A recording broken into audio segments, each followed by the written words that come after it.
Goeiemôre my broer en suster, gegroet is elkeen in die wondernaam van Jesus Christus. My naam is Theo en ek groet jy vandag wil ek 'n boodskap met u deel wat die Here op my hart gelê het. Vanoggend toe ek in my stilte tyd gaan en voor die Here gaan stil raak, kom ek en ek maak die Bybel oop op die heel laaste blaai in die Bybel en ek lees hierdie skrikwekkende waarskuwende woord aan die wêreld. En ek wil vir jou sê, ons lewe in die laaste dae, of jy dit nou glo, of dit nie wil glo nie, en of jou predikant dit preek of nie preek nie.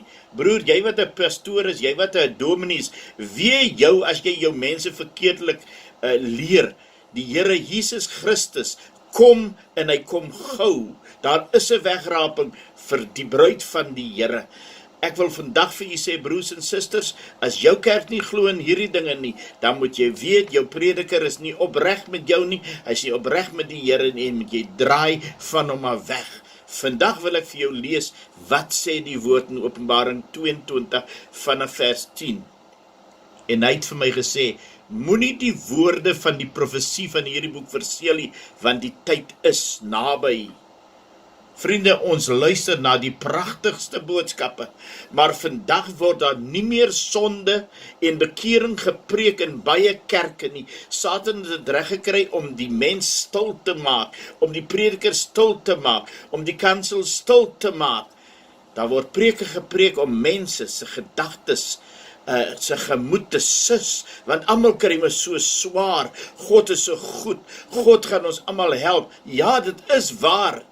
Maar God sê ook, bekeer jou, want die koms van die Here is naby, en wee jou wat in die sonde bly.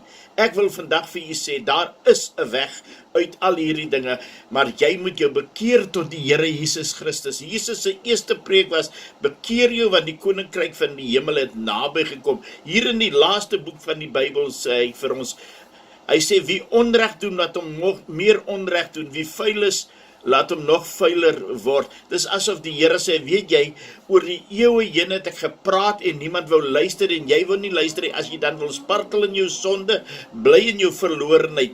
Maar dan sê hy ook, maar laat die regverdige nog regverdiger word en laat die heilige nog heiliger word. Dit mag vir jou snaaks klink wat ek vir jou vandag sê, maar ek sê vir jou, dat daar is mense wat die woord oor en oor gehoor het, maar hulle vertrap die bloed van Jesus. Daar is mense wat die kerkbanke deursit, maar hulle vertrap die bloed van Jesus. Daar is predikers wat die woord preek, maar self nog nooit tot bekering gekom het nie. Die Here het vir ons gesê, ons moet tot bekering kom, want ons is almal gebore in sonde, en almal is gebore in ongeregtigheid, so het ons moeders ons ontvang. Daar is geen mens op pad na die hemel toe nie.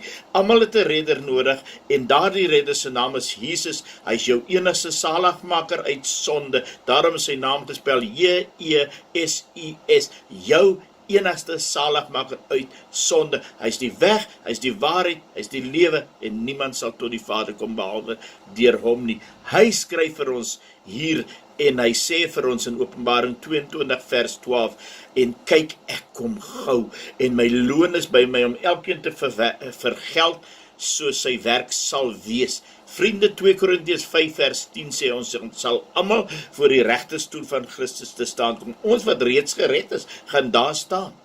En daar sal ons verantwoording doen vir ons werke, of het goed is of sleg is. Daarom sê God, wees heilig, want ek is heilig. Sonder heiligmaking, broers en susters, het ons 'n probleem.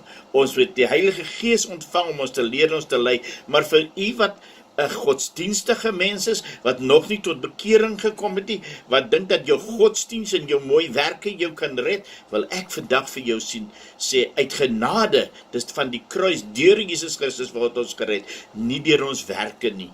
Ons kan nie daardeur gered word nie, en ons kan ook nie roem daarop nie. Laat ek vir jou vandag sê, my broer en my suster, 1 Korintiërs 5 vers 8 sê, elkeen sal sy eie loon verdien volgens sy arbeid. Ja, hy sê so, maar dit is, nadat ons gered is, moet ons heiligmaking nastrewe.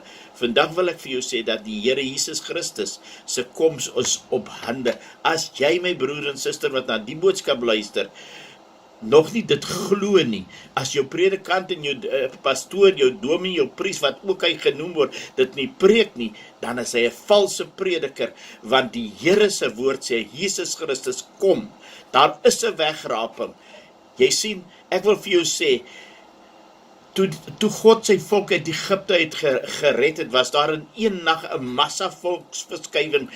Die manne bo 20 was 603.550, dis sonder die vroue, sonder die kinders. En in een nag het die land Gosen leeggeloop. Die plek was verlate toe God sy volk van meer as 3 miljoen mense verlos het. Binnekort sal daar 'n veel groter verskywing van mense plaasvind wanneer Jesus sy kinders kom haal, soos hy beloof het in Johannes 14 vers 2. Kom ek lees dit, dat ek die Bybel vat hierso. Johannes 14 vers 2 sê die Here Jesus, in die huis van my Vader is daar baie wonings, as dit nie so was nie, sou ek dit vir julle gesê het. Ek gaan om vir julle plek te berei, en as ek gegaan het vir julle plek te berei, kom ek weer en sal julle na my toe neem, sodat julle ook by my kan wees waar ek is. Vriende, Jesus is die Alfa en die Omega, die begin en die einde, die eerste en die laaste. Hy is die weg, hy is die waarheid, hy is die lewe. Die Vader het gesê, ek gee aan julle die ewige lewe, maar die lewe is in my seun. Wie die seun het die lewe, wie die seun nie het nie die lewe nie. Jy sê vir my, ja, maar ek gaan gereeld kerk toe, ek betaal my tiendes, ek doen dit. Dit help jou niks nie.